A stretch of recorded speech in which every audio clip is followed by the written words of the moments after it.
Nous nous remettons en marche après nos longs développements sur les festivals et sur les vœux privés. Ça y est, on est reparti, comme en l'an 40. Chapitre 31 du livre des Nombres, expédition et représailles contre Madian. Madian, vous en souvenez? Balak qui avait appelé Madian pour maudire le peuple hébreu et qui, faute de pouvoir maudire les Israélites, avait conseillé de leur donner les femmes madianites pour renverser le peuple hébreu vers la prévarication et l'idolâtrie. Eh bien là, la revanche arrive.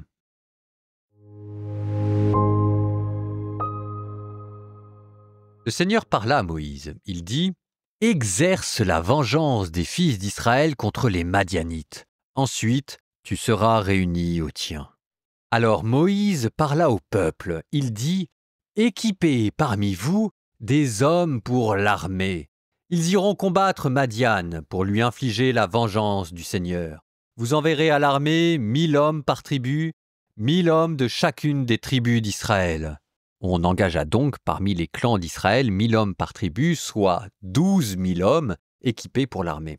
Moïse envoya donc à l'armée 1000 hommes par tribu et avec eux Pinas, fils du prêtre Éléazar. Celui-ci se joignit à l'armée ayant à portée de main les objets du sanctuaire et les trompettes pour accompagner les ovations. Ils partirent en guerre contre Madian, comme le Seigneur l'avait ordonné à Moïse, et ils tuèrent tous les hommes. Ils tuèrent aussi les rois de Madian, les ajoutant à leurs victimes, Évi, Rékem, Sour, Our et Réba, les 5 rois de Madian. Ils tuèrent par l'épée Balaam, fils de Béor.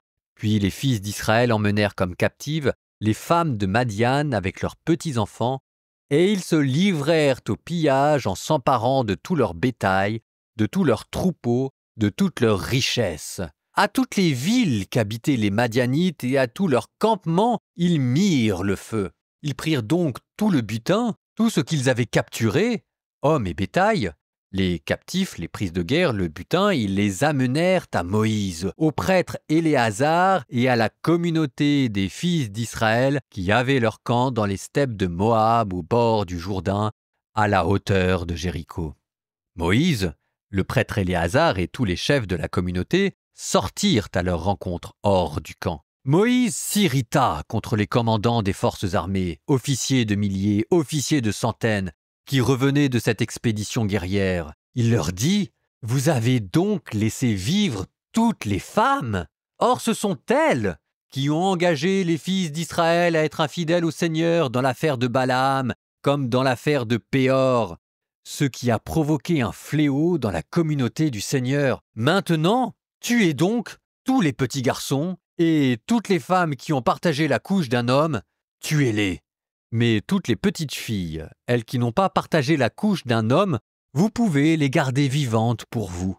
Quant à vous, campez pendant 7 jours hors du camp, que vous ayez tué quelqu'un ou touché un mort, tous, vous vous purifierez le 3e et le 7e jour, vous et vos captifs. De même, tout vêtement, objet en peau, ouvrage en poil de chèvre, objet en bois, vous les purifierez. Le prêtre Éléazar dit aux hommes de l'armée qui étaient allés au combat, « Voici la disposition de la loi que le Seigneur a prescrite à Moïse. L'or, l'argent, le bronze, le fer, l'étain, le plomb, bref, toute chose qui supporte le feu, vous la passerez par le feu, et elle sera pure. On la purifiera aussi par l'eau lustrale, mais toute chose qui ne supporte pas le feu, vous la passerez par l'eau. Vous laverez aussi vos vêtements le 7e jour, et vous serez purs, après quoi vous rentrerez dans le camp. » Le Seigneur parla à Moïse, il dit « Toi, le prêtre Éléazar et les chefs des familles de la communauté, vous ferez le compte de ce qui a été pris ou capturé, homme ou bétail. Ce qui a été pris, tu le diviseras en 2 parts. L'une pour ceux qui, mobilisés, sont partis au combat et l'autre pour la communauté. Sur la part des hommes de guerre qui sont partis au combat, tu prélèveras une taxe pour le Seigneur. Elle sera d'un être vivant sur 500, qu'il s'agisse d'hommes, de bœufs, d'ânes ou de moutons. Vous la prendrez sur la moitié qu'ils ont reçue et tu donneras au prêtre Éléazar ce qui a été prélevé pour le Seigneur. De la moitié qui revient aux fils d'Israël, tu prendras un être vivant sur 50, qu'il s'agisse d'hommes, de bœufs, d'ânes, de moutons, de tout bétail, tu les donneras aux Lévites préposés à la garde de la demeure du Seigneur. Moïse et le prêtre Éléazar fit comme le Seigneur l'avait ordonné à Moïse. Les prises de guerre, ce qui restait après le pillage effectué par les troupes en campagne, étaient de 675 000 moutons, 72 000 bœufs, 61 000 ânes. Quant aux personnes humaines, les femmes qui n'avaient pas partagé la couche d'un homme, il y en avait en tout 32 000.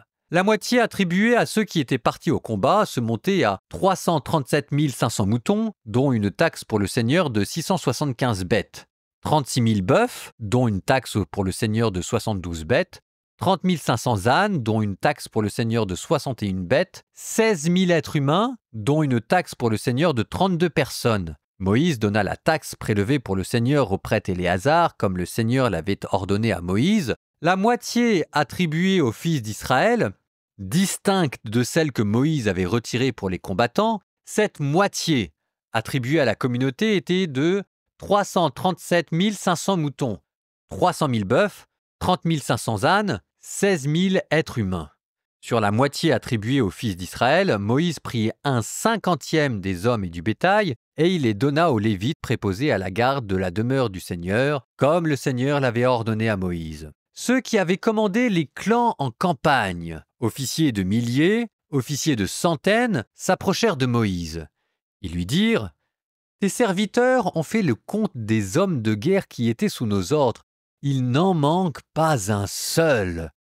Nous allons donc apporter en présent réservé au Seigneur ce que chacun a trouvé, objets d'or, chaînettes, bracelets, anneaux, boucles d'oreilles, breloques, pour faire sur nous le rite d'expiation en présence du Seigneur. » Moïse et le prêtre Éléazar reçurent l'or qu'il leur présentait, tous objets ouvragés.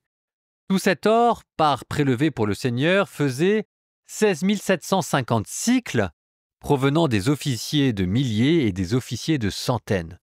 Les hommes de l'armée avaient pillé, chacun pour soi. Moïse et le prêtre Éléazar reçurent l'or des officiers de milliers et des officiers de centaines. Ils l'apportèrent dans la tente de la rencontre pour servir de mémorial aux fils d'Israël en présence du Seigneur.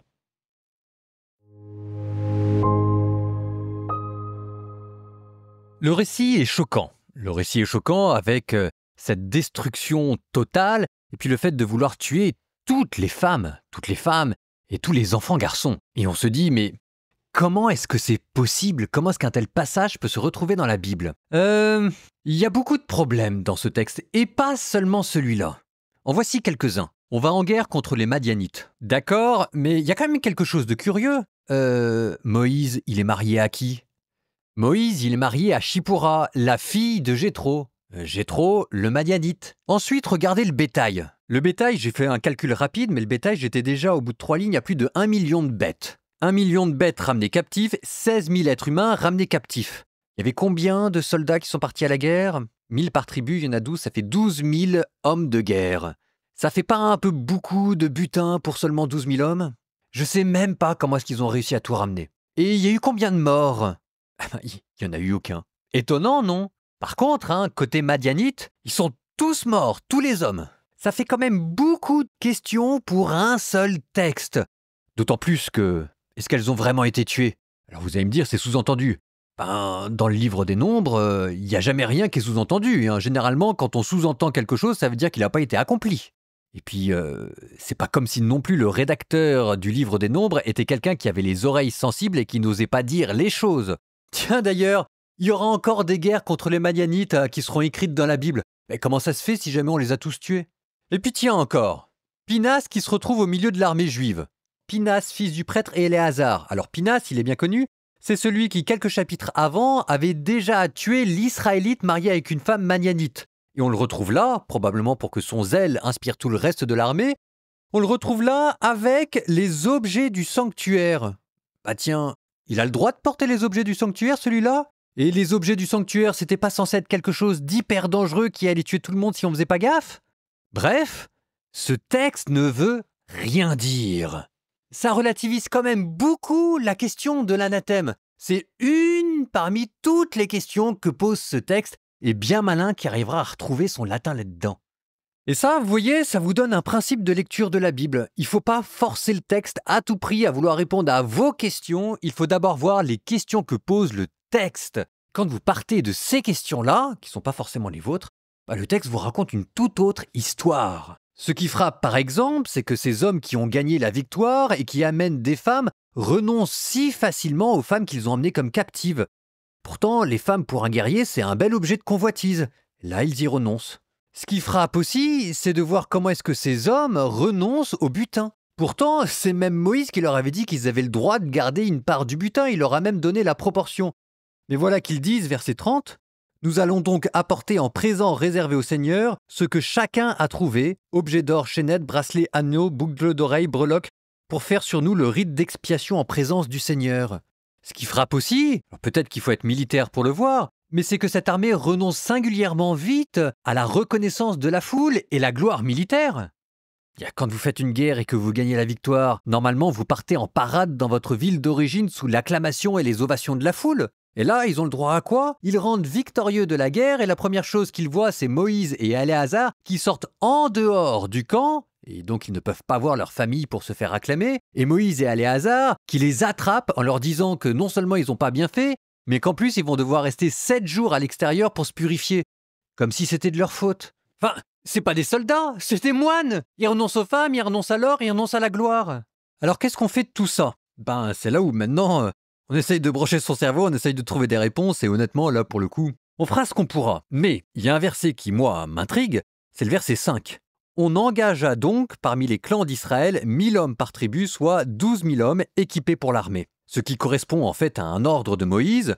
Vous enverrez à l'armée 1000 hommes par tribu, 1000 hommes de chacune des tribus d'Israël. C'est la première fois qu'on a un tel ordre comme ça. D'habitude, c'était tout le peuple qui montait à la guerre. Enfin, tout le peuple. Tous les hommes du peuple. Et là, c'est quoi? C'est certaines personnes que l'on a choisies pour faire un corps armé. Ce à quoi vous êtes en train d'assister, c'est à la naissance de l'armée hébraïque. Armée ici au sens de corps de métier spécialisé dans la guerre. Alors on ne sait pas s'il va être permanent ou pas permanent, mais quand même, un corps militaire séparé du reste de l'armée. Une armée professionnelle. Souvenez-vous, dans les premiers chapitres, il n'y avait aucune distinction entre les civils, les lévites et les soldats.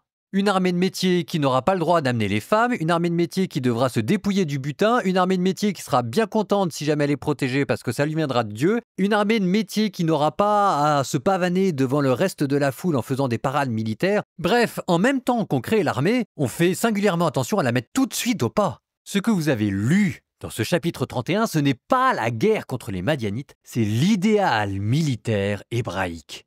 Nous terminons par une prière. Je vous avais dit que nous prierions pour les femmes dans la Bible, puis les femmes tout court, en demandant que nous puissions toujours avoir à cœur de les respecter et de nous souvenir de la phrase de Paul qui dira un jour « Il n'y a plus ni homme ni femme, il y a le Christ qui est tout en tous ». Nous prions pour ces femmes-là. Notre Père qui es aux cieux, que ton nom soit sanctifié, que ton règne vienne, que ta volonté soit faite sur la terre comme au ciel. Donne-nous aujourd'hui notre pain de ce jour, pardonne-nous nos offenses comme nous pardonnons aussi à ceux qui nous ont offensés, et ne nous laisse pas entrer en tentation, mais délivre-nous du mal. Amen. Et vous, que le Seigneur vous bénisse et vous garde, le Père, le Fils et le Saint-Esprit.